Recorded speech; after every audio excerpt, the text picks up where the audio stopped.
Assalamualaikum teman-teman, kembali lagi bersama saya yang membahas seputar alur cerita film. Kali ini saya akan membahas alur cerita film yang tentunya sangat-sangat seru. Oh ya guys, Mimin hampir lupa. Sebelum lanjut ke ceritanya, alangkah baiknya teman-teman dan saudara-saudara sekalian subscribe, like, dan komen agar saya lebih bersemangat untuk membuat alur cerita filmnya. Ya udah gak usah berlama-lama lagi, langsung aja ke alur cerita filmnya. Let's go. Di awal film kita diperkenalkan dengan komandan pasukan SWAT yang bernama Travis. Saat itu ia dihubungi oleh atasannya untuk segera bergegas ke markas SWAT.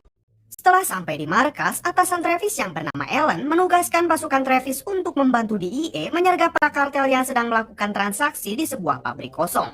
Alan juga mengatakan target mereka hanya membawa barang bukti berupa narkoba yang disimpan di sebuah kontainer berlambang kalajengking. Alan juga mengirim 2 anggota DIE untuk menemani tim SWAT dalam melakukan operasi tersebut. Di dalam perjalanan, anggota DIE menunjukkan foto kontainer berlambang kalajengking sebagai target utama yang harus mereka rampas. Mereka yang sudah terbiasa dalam sergap menyergap sedikit menganggap remeh tugas kali ini.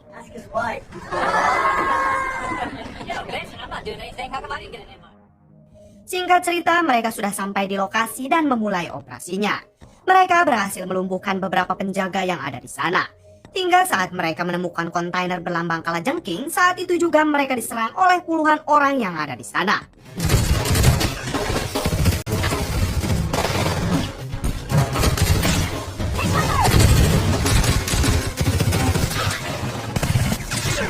Dengan skill yang sudah sangat terlatih, tim Travis berhasil menumbangkan para penjahat yang ada di sana. Mereka juga berhasil menawan salah satu penjahat bernama Diego. Namun sayangnya saat itu juga ada salah satu anak buah Travis yang tewas saat peperangan terjadi. Merasa semua sudah terkendali, 2 anggota DIE itu mencoba untuk membuka kontainernya. Namun tiba-tiba salah satu penjahat meluncurkan rudal yang membuat kedua orang DIE itu tewas saat itu juga. Travis membalas serangan itu cukup dengan sekali tembakan. Setelah peperangan itu selesai, mereka mencoba membuka kontainer tersebut. Namun ternyata di dalamnya bukan merupakan sebuah narkoba, melainkan hanya seseorang yang terlihat sangat mengerikan. Diketahui orang tersebut berjuluk Scorpion sesuai tato yang tergambar di tubuhnya. Ia juga tidak berkata sedikit pun yang membuat orang-orang bertanya siapa Scorpion sebenarnya. Di sini Travis memutuskan untuk membawa Diego, orang yang tertangkap tadi, dan Scorpion ke markas tim SWAT. Hal itu ia lakukan sebagai bentuk keingintahuan Travis tentang kasus ini karena telah menewaskan salah satu anggotanya. Saat sampai di sana, terlihat wajah kerung yang terpancar dari wajah Scorpion. Alan yang mengetahui Travis malah membawanya ke markas tim SWAT, ia tentu menegurnya, karena seharusnya Travis menyerahkan mereka kepada anggota DIE. Travis menjawab kalau ia ingin tahu dulu informasi tentang mereka sebelum diserahkan kepada DIE. Travis juga berencana akan menginterogasi mereka langsung. Di balik itu kita diperkenalkan dengan seorang bos mafia bernama Falz dan tangan kanannya yang bernama Ipah. Diketahui Falz adalah orang yang selama ini menyekap Scorpion. Tak lama kemudian ia mendapat kabar kalau Scorpion saat ini sedang ditahan di markas tim SWAT yang berada di kota Seattle. Mendengar hal tersebut, Falz menjadi sangat marah dan ia akan memerintahkan semua anak buahnya datang ke markas tim SWAT yang ada di sana. Mengingat tim SWAT yang berada di kota Seattle hanya dihuni beberapa belas orang prajurit. Kembali ke Travis yang saat ini menemui petugas IT yang bekerja di markasnya. Ia bertanya tentang identitas Diego dan si Scorpion. Petugas IT itu mengatakan kalau Diego merupakan seorang letnan Hungaria yang kini telah membelot menjadi anggota mafia. Sementara Scorpion sendiri tidak ditemukan identitas tentang dirinya. Setelah itu Travis masuk ke sel Scorpion untuk menginterogasinya. Sementara di sel Diego, Travis sudah memerintahkan anak buahnya yang menginterogasi. Namun siapa sangka Diego sendiri memilih untuk menghantamkan kepalanya ke pengait borgol. Hal itu ia lakukan karena bosnya yaitu Falz sudah pasti akan menghabisinya. Di balik itu Scorpion sendiri hanya mengatakan kalau ingin tahu dirinya, tanyakan saja kepada Diego. Saat Travis menghampiri sel Diego, ternyata Diego sudah meregang nyawa. Kemudian Travis kembali ke sel Scorpion untuk menanyakan apa yang sebenarnya terjadi. Scorpion hanya menjawab kalau musuh sedang mengincar dirinya demi mendapatkan sesuatu berharga miliaran dolar. Scorpion juga mengatakan kalau sebentar lagi pasti ada agen federal yang akan menjemputnya. Namun Travis harus tahu kalau agen tersebut adalah agen palsu. Saat Travis keluar, benar saja ada 2 orang yang mengaku sebagai FBI yang akan menjemput Scorpion. Namun saat Travis bertanya beberapa pertanyaan, mereka tidak bisa menjawabnya, hingga terjadi perkelahian.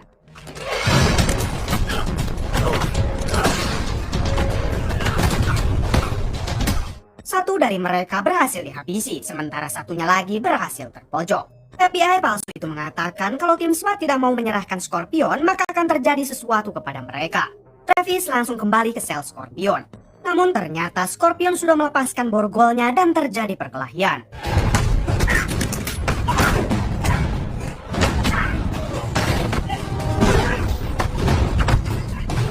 Di sini terlihat kehebatan Scorpion dalam bertarung jarak dekat.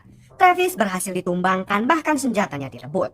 Namun Scorpion menyerahkan senjata itu lagi kepada Travis karena ia tahu Falls si penjahat akan kembali dengan pasukan yang lebih besar. Scorpion mengajak Travis bekerja sama karena sebentar lagi pasukan Falls akan menyerang mereka. Kemudian Travis dan Ellen mendatangi sel Scorpion untuk bertanya siapakah Scorpion sebenarnya.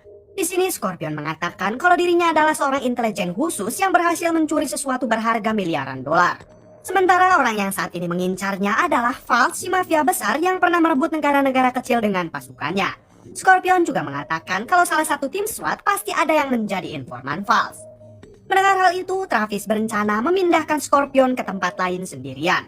Hal itu ia lakukan agar pasukannya tidak ada lagi yang menjadi korban. Ia juga sengaja ingin membawa Scorpion sendiri agar informan Falls yang masih belum diketahui tidak bisa melacak keberadaan si Scorpion.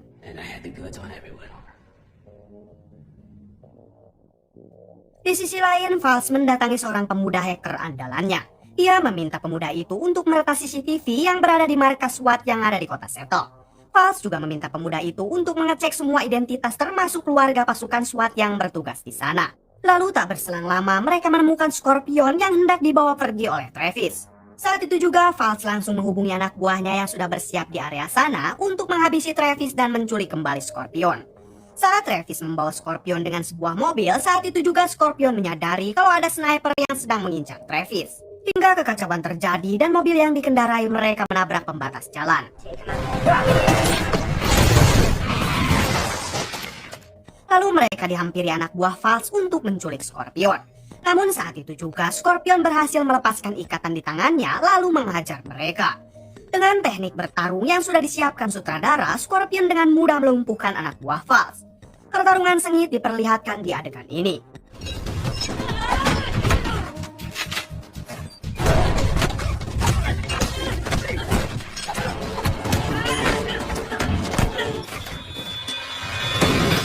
Hingga Scorpion berhasil mengalahkan serangan pertama mereka. Di sisi lain, semua anggota SWAT yang melihat itu langsung bergegas menyiapkan senjata untuk membantu Travis dan Scorpion. Petugas IT juga menghubungi agen federal lain untuk segera mengirim bantuan, namun ternyata sambungannya itu sudah diretas. Melihat pasukan pertamanya berhasil dihabisi oleh Scorpion, Falls langsung mengirim pasukan lebih banyak untuk menghancurkan tim SWAT dan menculik Scorpion. Saat mereka datang, terjadilah peperangan antara tim SWAT dengan pasukan Falls.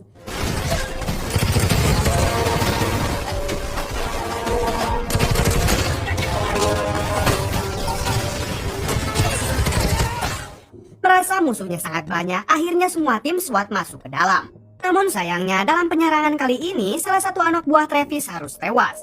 Travis menyuruh petugas IT untuk mengunci semua pintu jendela dengan perisai baja. Saat ini tim SWAT sedikit aman.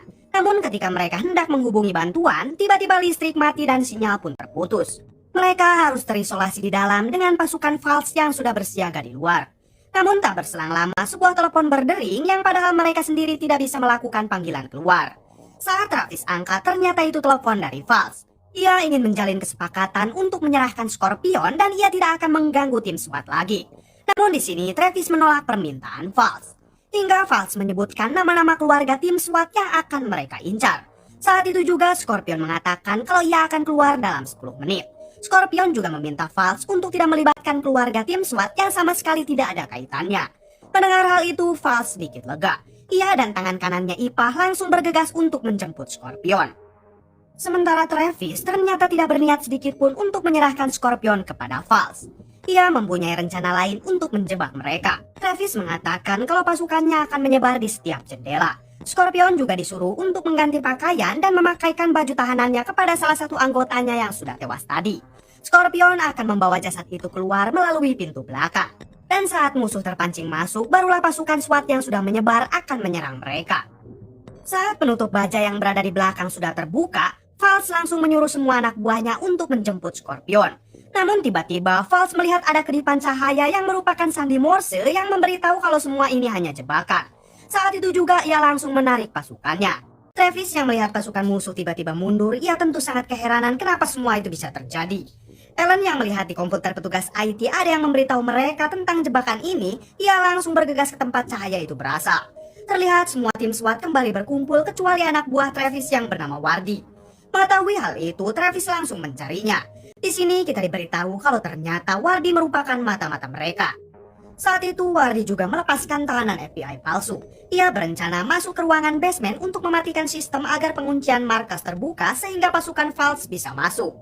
Namun saat menuju ke sana, tiba-tiba Ellen berhasil memergoki mereka. FBI palsu langsung mematahkan leher Wardy untuk melindungi dirinya. Kemudian ia berusaha pergi ke ruangan basement untuk mematikan sistem penguncian. Saat itu datang Travis untuk membantu. Ellen mengatakan kalau mata-mata musuh adalah Wardy dan sekarang FBI palsu sedang menuju ke basement. Saat mereka sampai di basement, ternyata sistemnya berhasil dimatikan oleh FBI palsu. Hingga mereka bertiga terlibat baku hantam.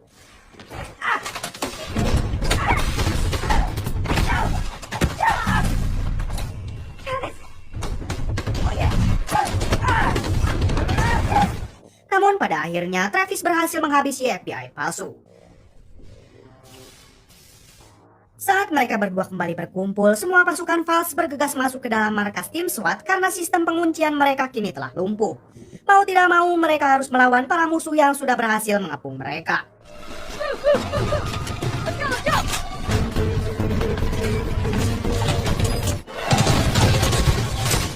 Karena jumlah musuh sangat banyak, akhirnya beberapa anak buah Travis harus tewas. Sementara anggota SWAT yang lain berusaha pergi ke basement agar tidak terkepung oleh mereka. Ellen sendiri malah tertinggal dengan rombongan sampai ia bertemu dengan Ipah tangan kanan Falz. Mereka berdua akhirnya bertarung saling melumpuhkan.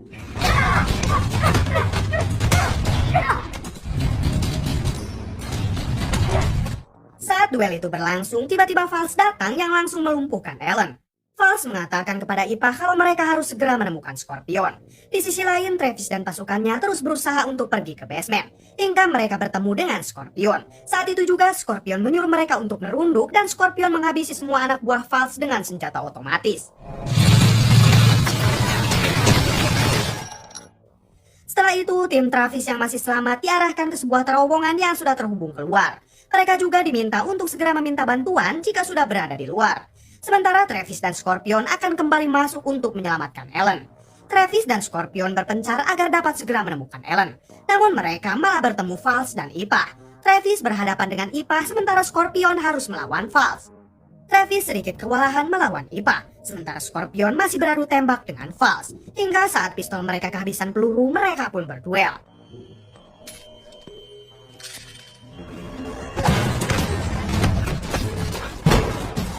Travis dan Ipah terus berusaha saling melumpuhkan.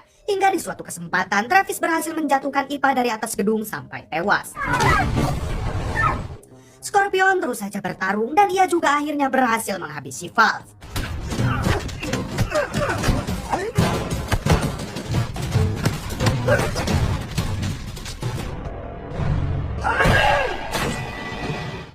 Setelah itu, Travis berhasil menemukan Ellen yang baru saja sadar dari pingsannya. Kemudian mereka bertiga bersantai sembari menunggu para bantuan tiba. Di sana Travis menyuruh Scorpion untuk segera pergi dari sana. Namun tiba-tiba ia menyabut gigi gerahamnya yang ternyata berisi sebuah microchip yang selama ini diributkan. Scorpion mengatakan kalau di dalam microchip itu terdapat data rahasia berharga miliaran dolar. Ia memberikannya kepada Travis karena Scorpion percaya Travis dapat menjaga microchip tersebut. Namun tiba-tiba Ellen menembak Scorpion di bahunya, sementara Travis berhasil menghindar. Namun saat itu Travis malah menjatuhkan microchipnya. Ternyata selama ini Ellen menginginkan data rahasia tersebut.